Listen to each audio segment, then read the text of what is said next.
You're doing everything right. Got the raise, you're paying your bills on time, and your income is solid, maybe even better than it's ever been. And yet, at the end of every month, you look at your bank account and feel broke. You're left wondering where all the money went. It feels like you're running on a financial treadmill, working harder just to stay in the same place. The problem isn't your salary. It's not your rent, and it's not even the rising cost of groceries, though those things certainly don't help. The real problem is quieter. It's a series of small, almost invisible leaks in your financial ship.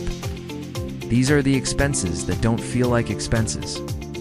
They drain your money so silently that you barely notice them happening until the damage is already done. We're going to talk about these quiet budget destroyers, and I want you to be honest with yourself as we go through them. This isn't about judgment. It's about recognizing the truth of your own situation. Let's start with the most common one, the death by 1,000 subscriptions. Think about it. Netflix, Spotify, that premium fitness app you use twice, the subscription box you forgot to cancel, the software for a hobby you dropped months ago. Each one is just a small charge, right? $99 here, $14.99 there. It feels painless. It's automatic. You don't have to pull out your wallet or make a conscious decision to pay. The money just disappears from your account. That's the trap. Because they feel insignificant on their own, you allow them to multiply. 1 becomes 3, 3 becomes 7. And before you know it, you're spending $100, maybe $200 a month just to maintain access to things you barely use. I want you to pause for a moment and mentally list them. How many are there? Are you even sure? Many people aren't. It's a quiet, steady drain that adds up to thousands of dollars a year money. That could have been your emergency fund, a vacation, or a significant step toward a real financial goal. But instead, it's just gone. Next, let's talk about the high price of convenience. It's been a long day. You're tired, you're hungry, and the thought of cooking feels exhausting. So you pull out your phone, and with a few taps, a hot meal is on its way to your door. It feels like a lifesaver. Or maybe you need something from the store, but you don't want to drive in traffic. A few more taps and it's on your doorstep in an hour. It's the magic of food delivery, ride shares, and same-day shipping. They remove friction from your life. But that convenience comes at a steep, often hidden cost. That $20 meal becomes $35 after the delivery fee, the service fee, and the tip. That $10 item you needed now costs you an extra $8 in express shipping. The psychology here is powerful. When something is easy, we do more of it. Companies spend billions of dollars to make spending your money as effortless as possible. They know that if they can save you 10 minutes of effort, you'll gladly pay them $10 without a second thought. And just like subscriptions, these small convenience charges add up. One food delivery a week can easily become $500 a month. That's $6,000 a year spent just to avoid a minor inconvenience. Think about that. Is your time and energy really worth that much? Or have you just fallen into a habit that's quietly bleeding you dry? Now for a newer, more dangerous trap. Buy now, pay later. It sounds so reasonable, so harmless. You see a pair of sneakers for $200, but the button says for interest-free payments of $50. $50 feels a lot less painful than $200. So you click it. You get the instant gratification of the purchase, but the full financial weight is pushed into the future. It doesn't feel like you're taking on debt. It feels like you're just smartly managing your cash flow. But here's the uncomfortable truth. It is debt. You're just splitting it into smaller, more manageable looking pieces.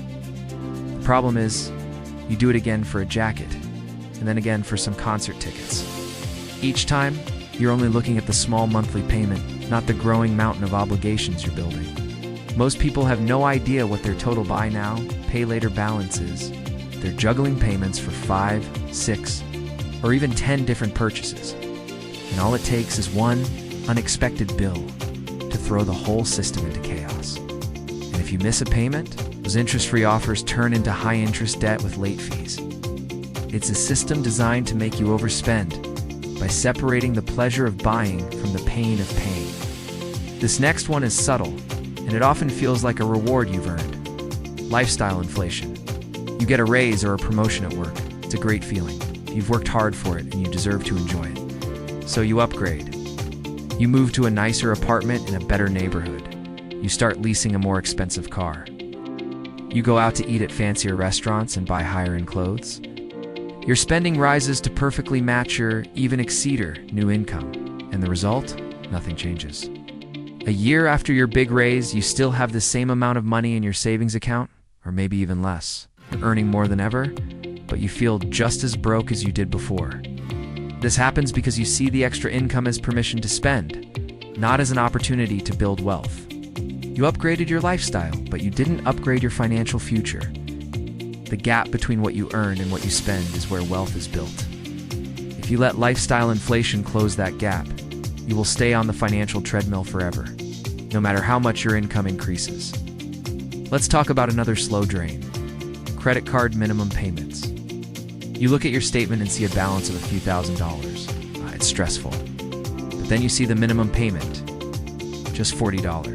$40 is easy. You can handle that. So you pay it and move on, feeling like you've met your obligation. You tell yourself you'll pay more next month, but next month, the same thing happens. What you're not focusing on is the interest. At 20 or 25% APR, that balance is quietly growing in the background. Most of your minimum payment is being eaten up by interest charges, barely touching the principal you actually owe. You're essentially paying a fee to keep your debt alive. It can take decades to pay off a credit card balance if you only ever make the minimum payments. And you'll end up paying 2 or 3 times the original amount in interest. It doesn't feel urgent because the monthly payment is small. But make no mistake, it is a 5-alarm financial fire, burning through your future wealth one quiet month at a time. Finally, there are the tiny recurring fees that we've all been conditioned to ignore. Bank account maintenance fees, out-of-network ATM fees, a $3 late fee on a utility bill, a $2 convenience fee to pay a bill online. They're so small that they feel insignificant. Getting upset about a $2 fee feels petty, so you just accept it and let it go. But these companies are counting on that. They know that millions of customers ignoring a $2 fee adds up to billions in profit. For you, it's a constant low-grade financial drain. It's death by 1,000 paper cuts. $10 a month in random fees is $120 a year. It's not going to bankrupt you on its own, but it's part of a larger pattern of letting your money slip away without a fight because the individual amounts feel too small to matter. So what's the solution? It's not a complicated budget or a spreadsheet that tracks every penny. It's not realistic for most people and often leads to burnout. The solution is simpler. It's a framework built on awareness and automation.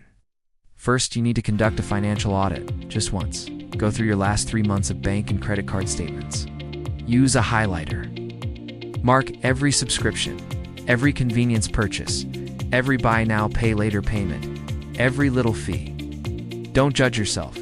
Just see it. The goal is to make the invisible visible. Add it all up. Look at the total. This number is the cost of your unconscious spending. It will probably be uncomfortable to look at. Let it be. That discomfort is a powerful motivator for change. Second, start cutting ruthlessly but strategically. For subscriptions, don't just ask, "Do I use this?" Ask, "If this wasn't on auto renew, would I actively choose to buy it again today?" If the answer is no, cancel it. You can always sign up again later if you truly miss it. For convenient spending, don't ban it entirely.